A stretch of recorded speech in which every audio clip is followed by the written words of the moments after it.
Samozřejmě. Pane ministře, Myslím, že... Ano, je tu sráč. prosím. Srač. Svaz Rusů a Čechů. Už je asi hotová ta smlouva na Bajkonur.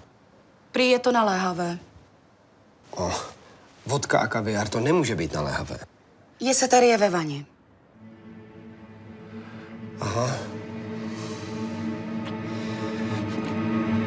Pane ministře, Vítejte ve své kanceláři, Lubore Petroviči.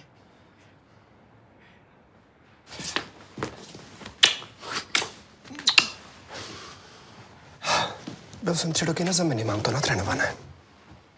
Dovolte, abych vám představil generála Pugačova, vedoucího delegace. Generál je hrdina. Byl zraněn při osvobozování Československa.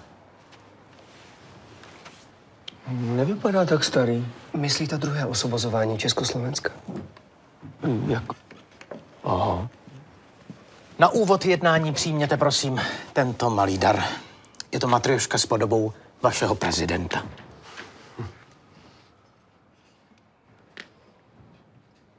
Uvnitř je Putin.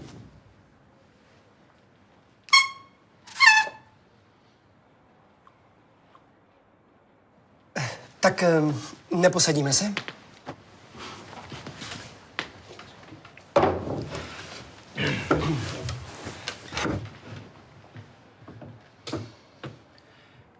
Přišli jsme, abychom vás ubezpečili, že Ruská federace plně podporuje projekt českého letu na Měsíc a udělá cokoliv, aby hladce proběhl.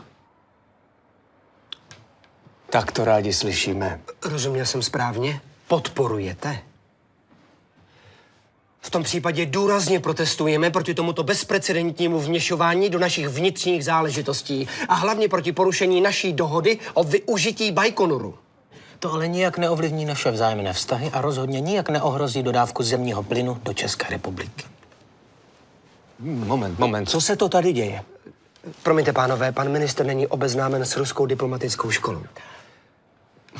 V podstatě jde o to, že říkají přesný opak toho, co chtějí udělat. To rozhodně popíráme. Takže z Bajkonuru neletíme? Zjevně.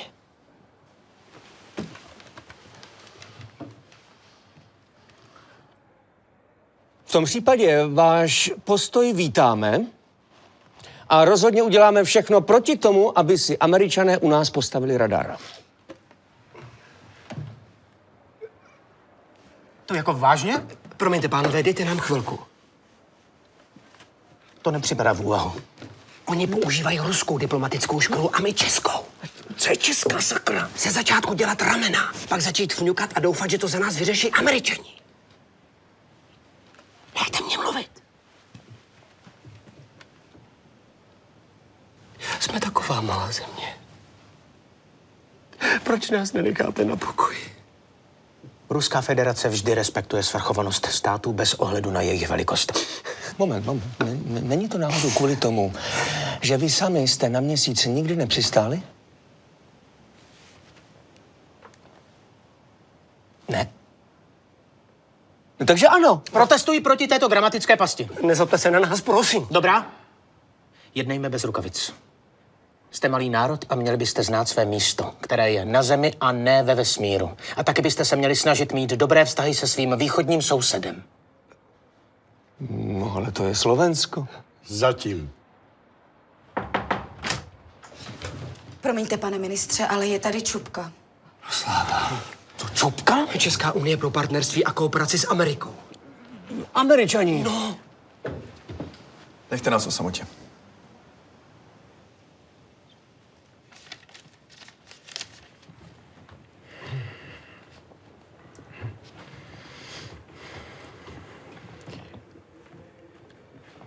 Neměli jsme tam zůstat? Uvnitř? Když se rozhoduje o nás? Ale tam my nikdy nechodíme. Proč tam nechodíme? No, spíš nás tam neberou. Ale jednou, ještě se starým ministrem, jsme se dostali dovnitř na jednání o Temelínu a slyšeli jsme skoro celý začátek. No a pak co? No, pak se ukázalo, že si nás pletli s Rakušanama a tak jsme museli jít.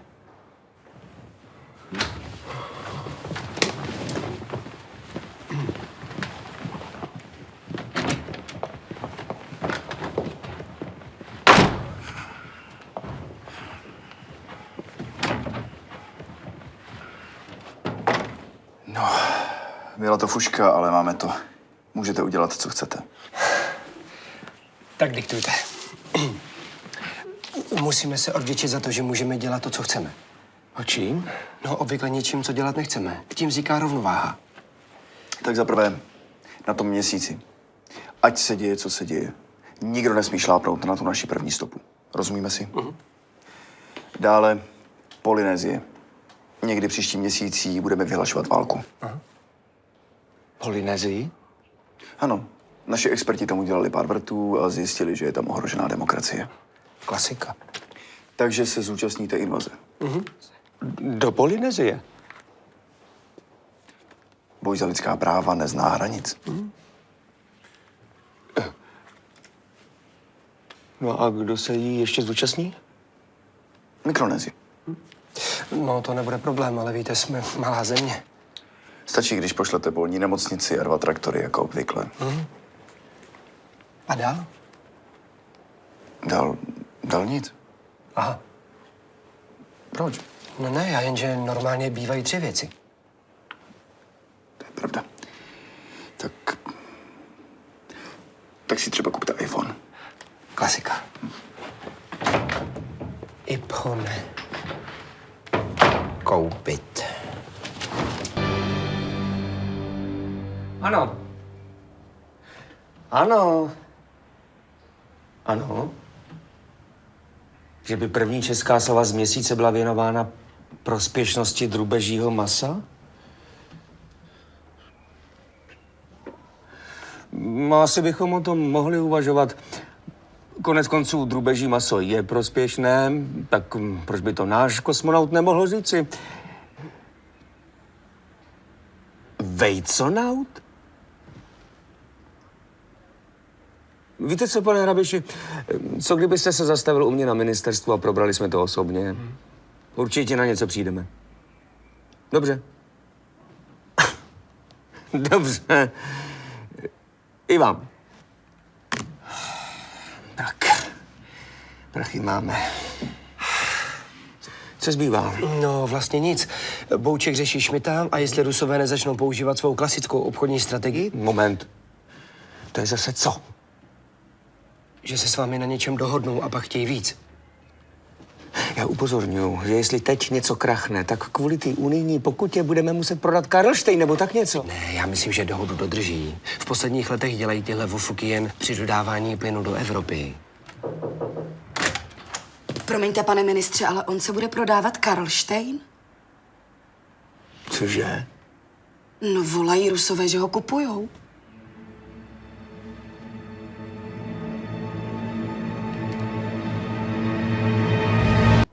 Да. Спасибо. До свидания. Plakal? Aj. A jak moc? Spíš jen tak povňukával, že si myslel, že jsme přátelé Ruska, že si hřáli na prsou hada. Neříkal náhodou, že pro nás udělají cokoliv? Ne. Aspoň, že tak.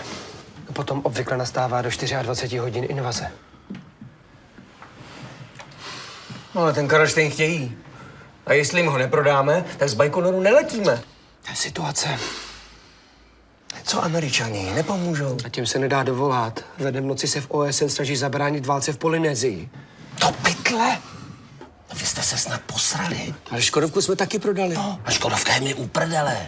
Já jsem ministr kultury. Ale Slávku, rozumně, jo.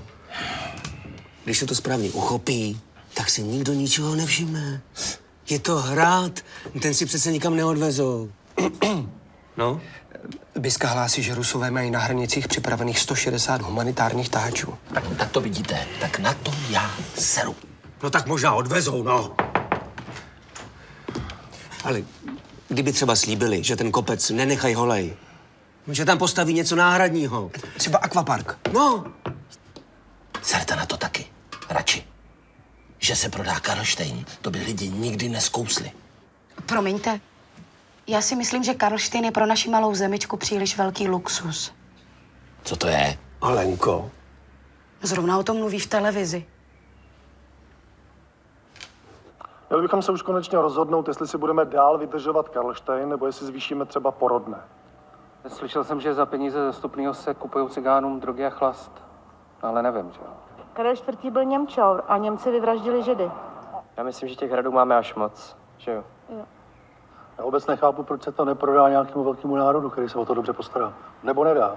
Problémy s Karlštejnem už našim politikům přerůstají přes hlavu. A nám nezbývá než se ptát, zda jsou to lidé na svém místě. To je úžasný, jak to tam ty Rusáci tak rychle dostali. No, tak já jdu zavolat na finance, jestli nám na něj udělají odhad. Tak fajn.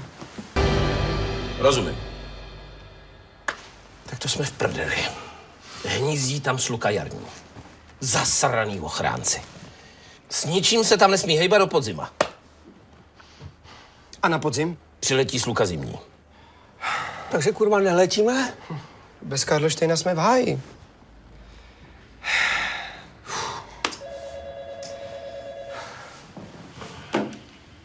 Prosím. No nic, tak já jdu. Musím jít večer do Národního. Nevíte, jak se tam jede? No, to byl for. Já vím, kde je Národní. Pane ministře, volají Číňani. Můžeme letět od nich. No a co za to chtějí? Taky koupit Karlštejn? Ne, říkali, že by jim stačilo si ho změřit.